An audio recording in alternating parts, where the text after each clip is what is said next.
Greatness doesn't always shout. It doesn't always seek the spotlight or demand applause. Sometimes the most profound strength, the most unshakable character, resides in the quietest person in the room. It's a silence born not of absence, but of focus, of a discipline so deeply ingrained that it needs no announcement. It's the quiet competence of a person who speaks through action, whose promises are kept without fanfare, and whose impact is felt long after they are gone. In the pre-dawn darkness of August 6, 2011, the air in a desolate Afghan valley was anything but quiet.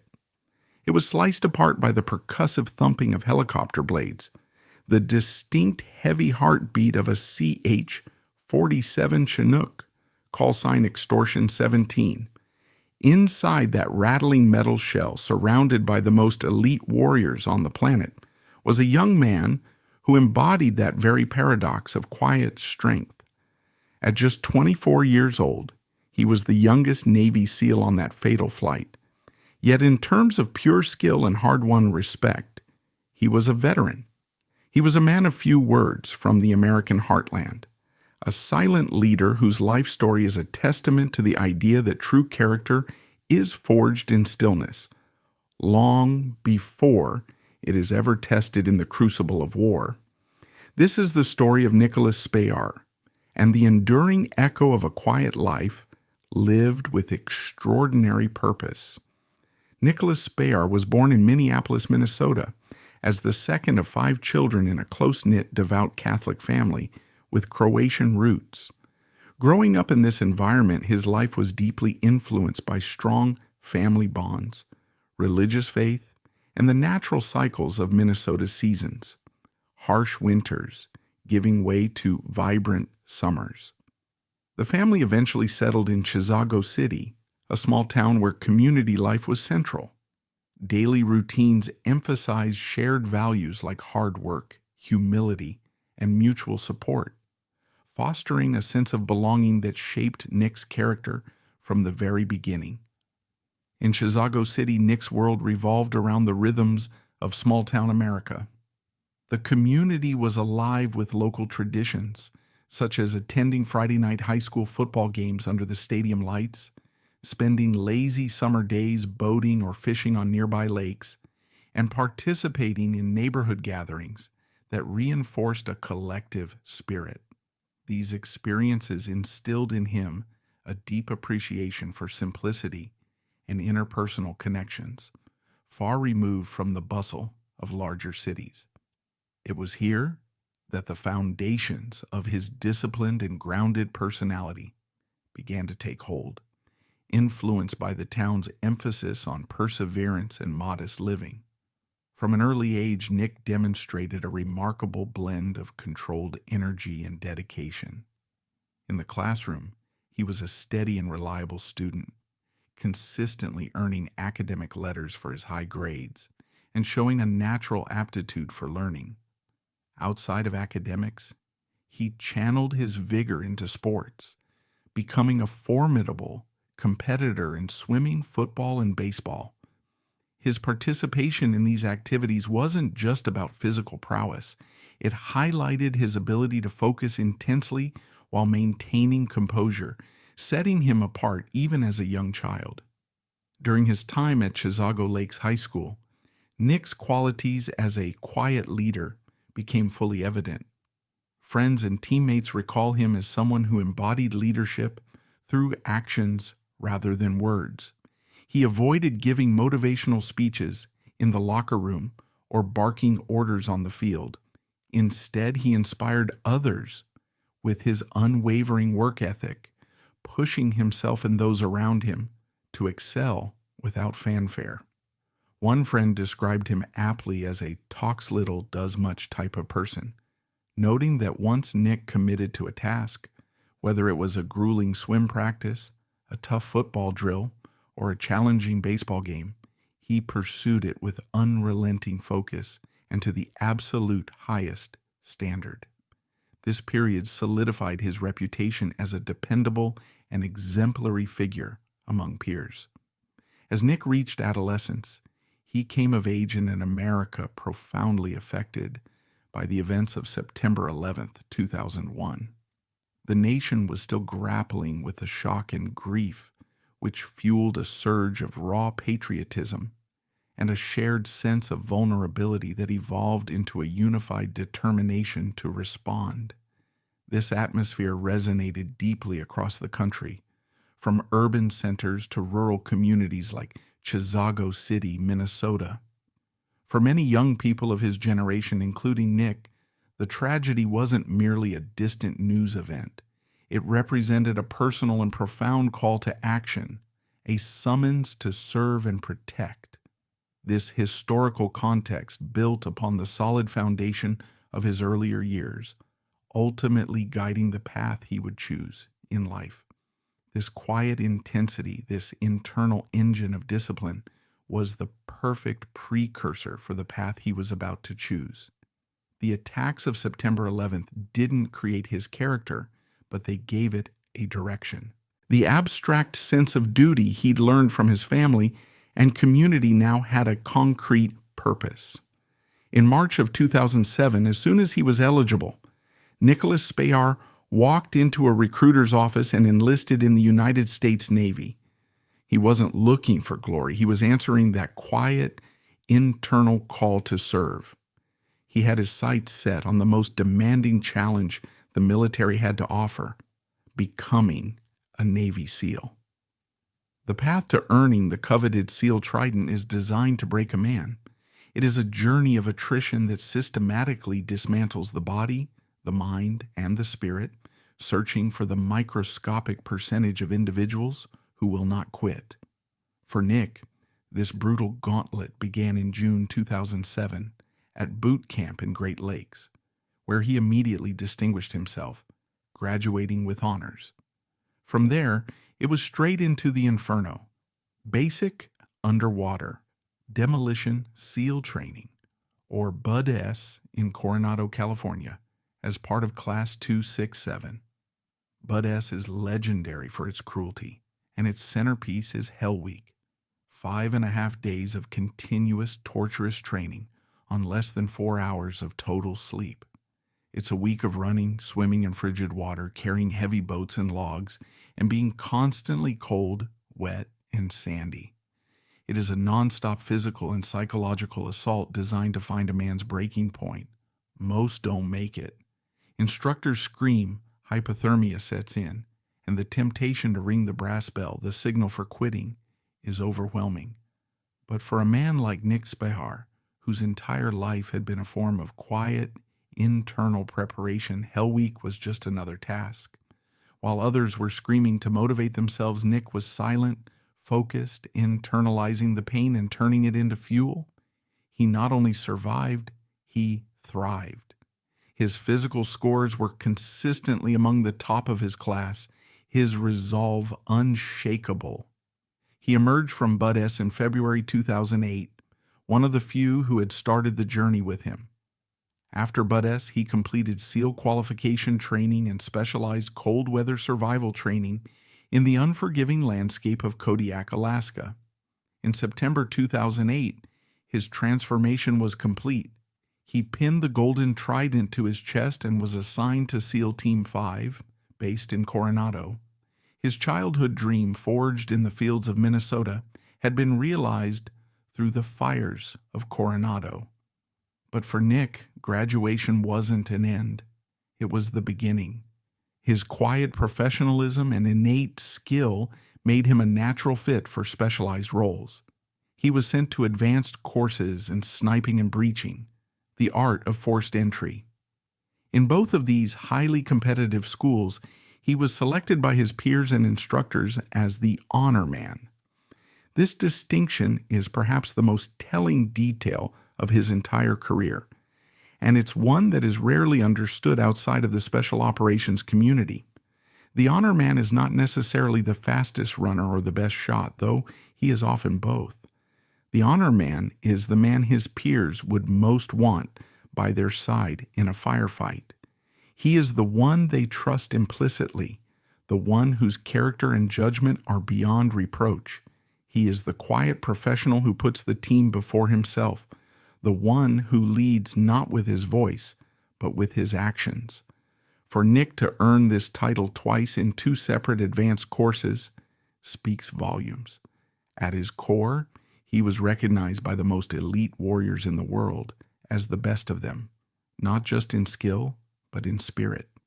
His operational career began immediately.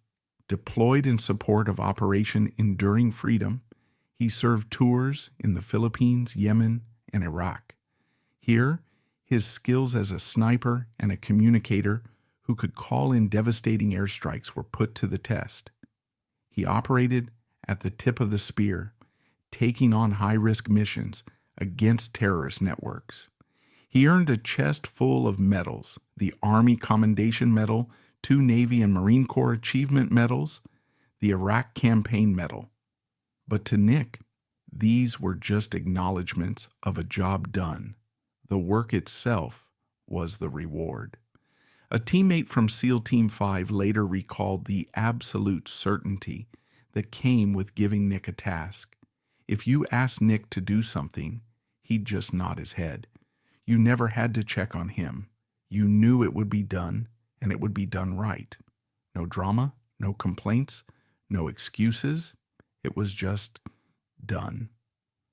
By the summer of 2011, the war in Afghanistan was in its 10th year. The conflict had evolved. The initial invasion had long since given way to a complex and bloody counterinsurgency. U.S. Special Operations Forces, particularly the elite SEAL Team 6, also known as DevGRU, were engaged in a high-tempo campaign of kill-capture missions, relentlessly hunting high-value Taliban and al-Qaeda leaders in nightly raids.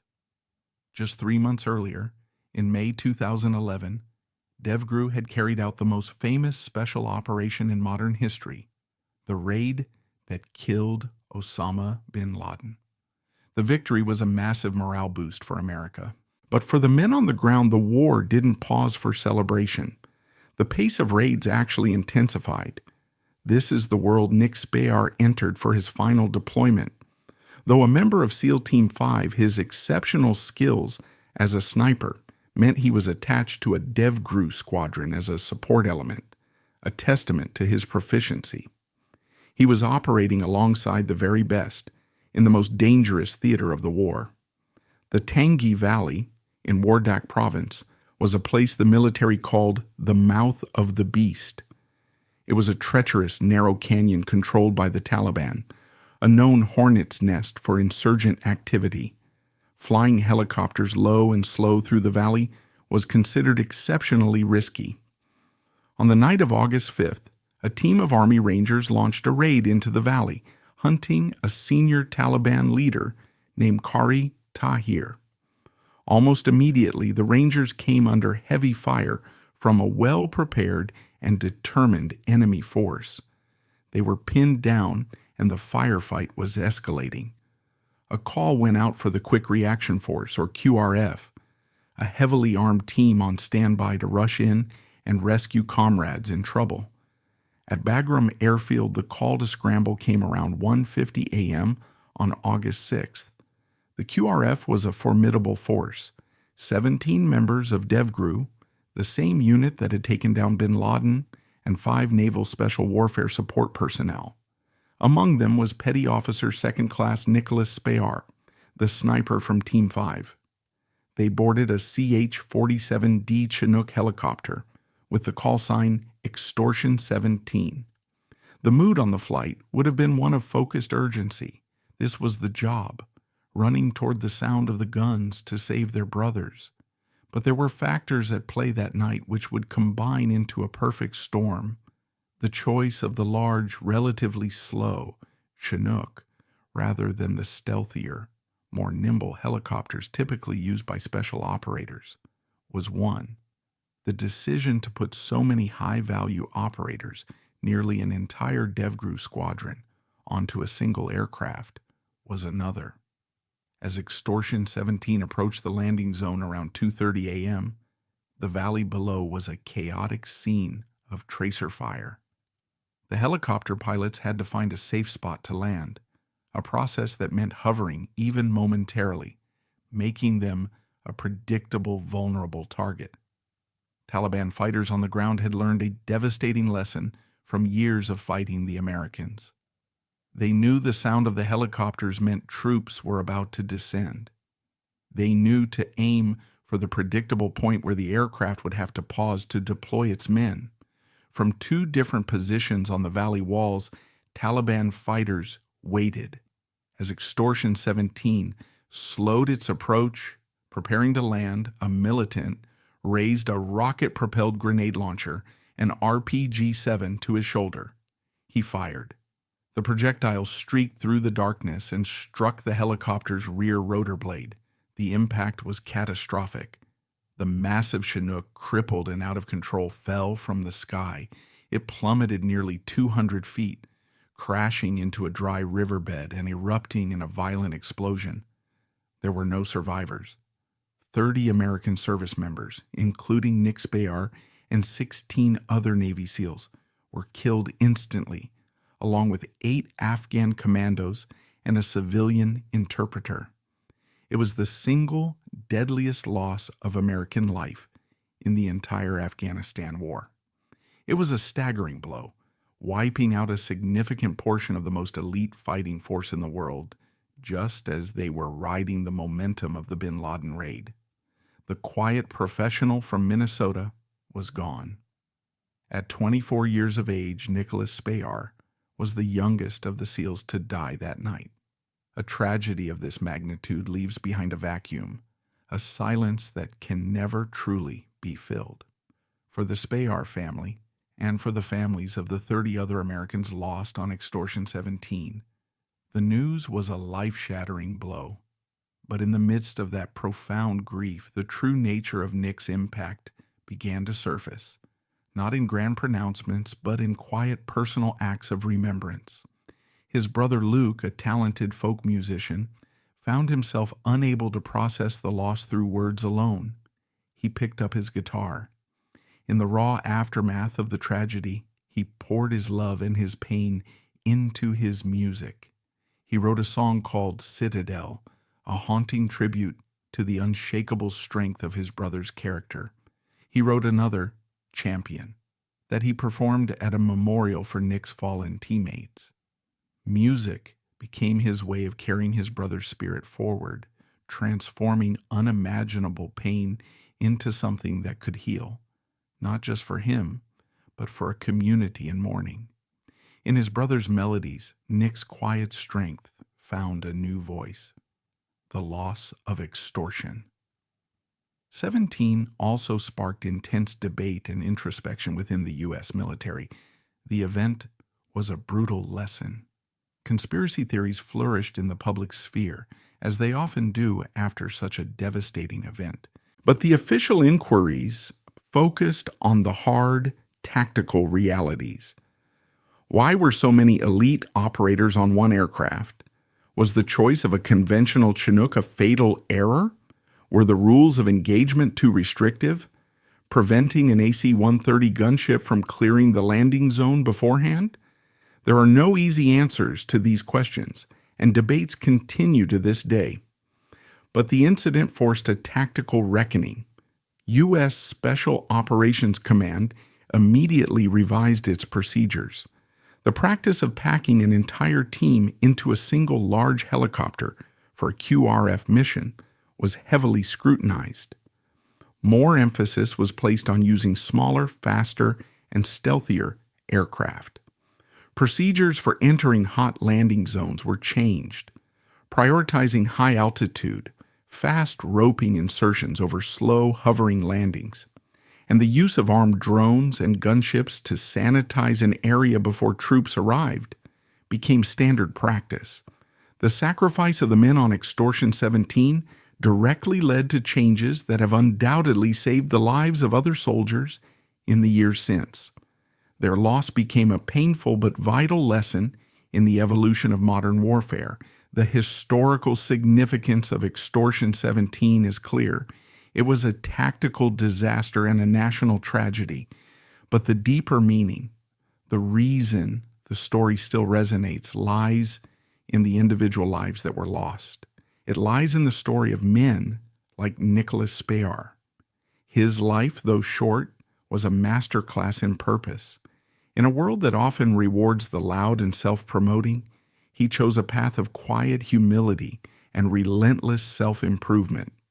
He represents the unseen bedrock of the American military, the 1% of its force that serves in special operations, carrying out over half of the most dangerous direct action missions.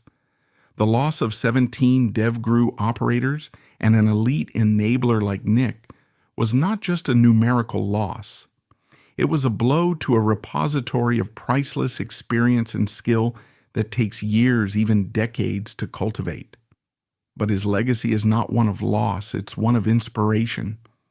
In his home state of Minnesota, a stretch of Highway 8 that runs through Chisago County was officially renamed the Nicholas P. Spehar Memorial Highway. It's a road he traveled countless times, and now it stands as a permanent reminder of the local boy who gave everything for his country. In Chicago, at the Pritzker Military Museum and Library, his portrait and medals were featured in an exhibit titled Seal, the Unspoken Sacrifice, allowing civilians a rare glimpse into the quiet world he inhabited. In Anaheim, California, former NHL players from the Anaheim Ducks participate in the Nicholas Spehar Memorial Hockey Game, a charity event that raises money for the Warrior for Life Fund, supporting veterans and their families.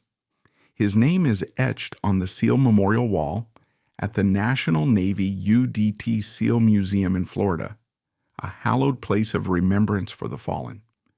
These memorials are more than just stone and bronze. They are active, living tributes that speak to the different facets of his life: the hometown boy, the elite warrior, the dedicated teammate. They ensure that the story of the quiet leader from Chisago City continues to be told. So why, after all these years, does the story of Nicholas Spehar still matter? It matters because it reminds us that heroism has many faces, and one of its truest is the face of quiet dedication. It's the story of a young man from the heartland who saw a world in crisis and chose not to look away. He didn't seek validation or fame. He sought the hardest path, measured himself against the highest standard, and earned the quiet respect of the most demanding brotherhood in the world. Life is measured in moments, not years. In his 24 years, Nick Spehar lived with more purpose and integrity than many people find in a lifetime. He was a son, a brother, a friend, and a warrior. He was the honor man. In the end, the quiet kid from Minnesota, the man who spoke through action, left behind an echo that will never truly fade. If you like this video, hit that thumbs up, let us know your thoughts in the comments section, and subscribe so you won't miss out on future uploads.